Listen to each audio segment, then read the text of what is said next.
Disclaimer, I do not dislike CinemaSins, and that is not a lie. For my next Everything Wrong with CinemaSins video, I'm going to be sending their video on Home Alone. Enjoy the video, everyone.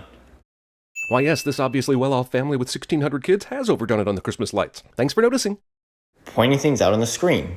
McAllister's put lights on the trees across the sidewalk, surely prompting lawsuits from the dozens of kids tripping on the wire. We don't see that in the movie, though.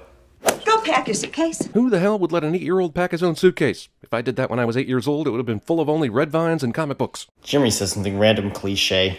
You're what the French call les incompetents. Angela clearly got a hold of an English to French translation book, but this is the best insult she could come up with. What else would she say to an 8-year-old kid? If he has something to drink, he's gonna wet the bed. Everyone is giving this poor kid a massive amount of motivation to wish to spend Christmas alone. This family makes the Tenenbaums look like the Seavers. Jimmy says something random cliche. This is an orgy of evidence that this is a boy's room from the 90s. Michael Jordan poster? Check. Random sports equipment placed perfectly on shelf? Got it.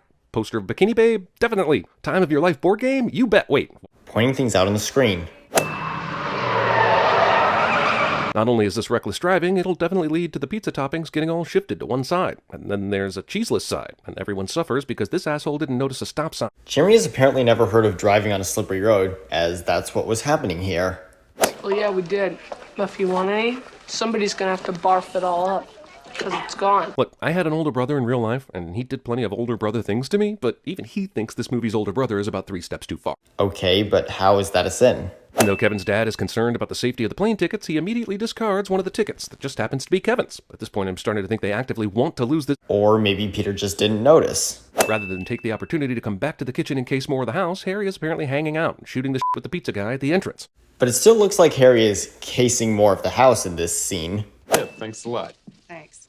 Somewhere deep in the internet, there must be some erotic fanfiction about Kevin's mom and the pizza delivery dude, but I will not ruin my childhood by Googling it. Jeremy makes an inappropriate comment, cliche. He'll pee all over me. Fine. We'll put him somewhere else. Kevin's last-ditch attempt to avoid being peed on is the main reason he's forgotten in the morning. That's true, but what you're doing here is just explaining what happens later on in the movie, and it's not really a sin. McAllisters elect to use their most terrifying Santa as the one that greets you at the front door.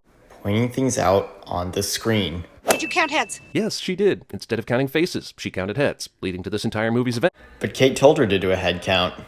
American Airlines. Pointing things out on the screen. Future psychopath Kevin McAllister stages a mass execution of beloved sports figures. This is Jeremy just explaining what's happening in this scene.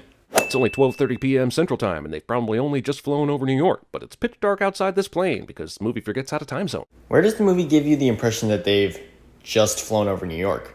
We don't see anything that tells us that. Kate harasses this one poor French lady when there's an entire bank of phones they could be stalking. No, they're all occupied, as you can see in this screenshot.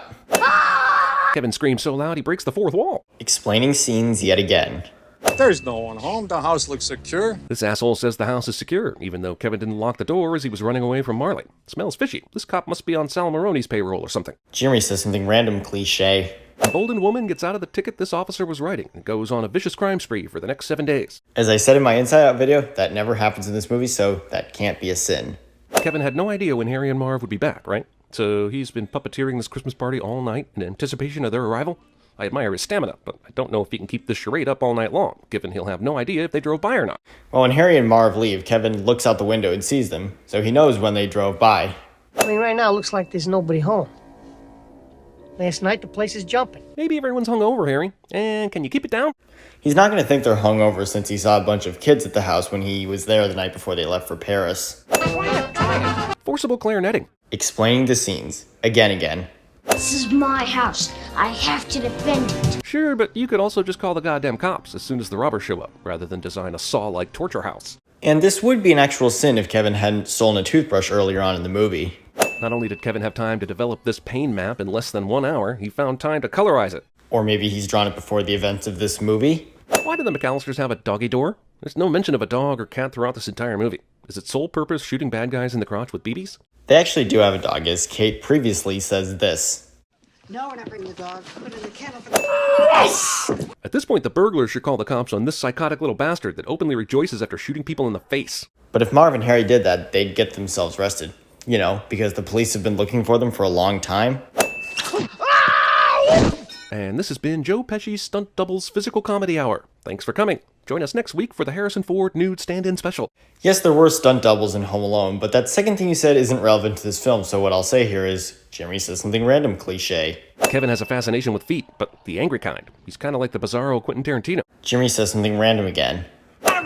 Tarantula Ex Machina. This is not a Deus Ex Machina since we've seen Buzz's tarantula crawling around the house. Also, we never see Kevin's actual bedroom. He's been sleeping in his parents' room this whole time. Given how much everyone hated him at the beginning of the movie, I'm starting to think his parents didn't give him one. Two things. Kevin hasn't just slept in his parents' bedroom, he's also slept on the third floor. And second, just because we don't see something in a movie doesn't mean it's not there. I doubt that his parents didn't give him a bedroom. No kidding. What a funny guy. Peter regards his youngest child in the same bemused manner as one would regard an entertaining waiter at Olive Garden. I don't see how that's a sin. Phew, what a nightmare. I'm sure nothing like this will ever happen again. Calling Home Alone a nightmare. That's worth 50 sins. And here's the end result, everybody. The sin total was 227, and the sentence will be being left home alone. Thank you for watching, everybody, and have a nice day.